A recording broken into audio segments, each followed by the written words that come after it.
আমরা আজকের ক্লাসে of studies written by sir Francis Bacon এই টেক্সটটা লাইন বাই লাইন অ্যানালিসিস করব উইথ বেঙ্গলি মিনিং।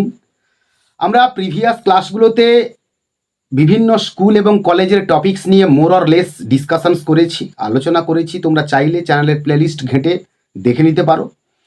তো আমরা আজকে অফ স্টাডিজ এই টেক্সটটা পড়বো। এই টেক্সটটা একটুখানি কঠিন হবে, এর মিনিংগুলো বুঝতে একটুখানি অসঙ্গতি লাগবে বা মনে হবে যেন অসম্পূর্ণ একটা মিনিং হচ্ছে, কিন্তু এটাই ফ্যাক্ট, কিছু করার নেই, এটাই অ্যাকসেপ্ট করতে হবে আমাদের।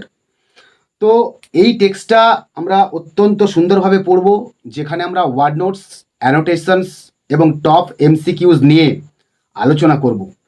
অত্যন্ত মনোযোগ সহকারে টেক্সটটা পড়বে এবং হাতের সামনে অবশ্যই বইটা খুলে রাখবে, কারণ এই টেক্সট বই না খুললে বোঝা খুব মুশকিল।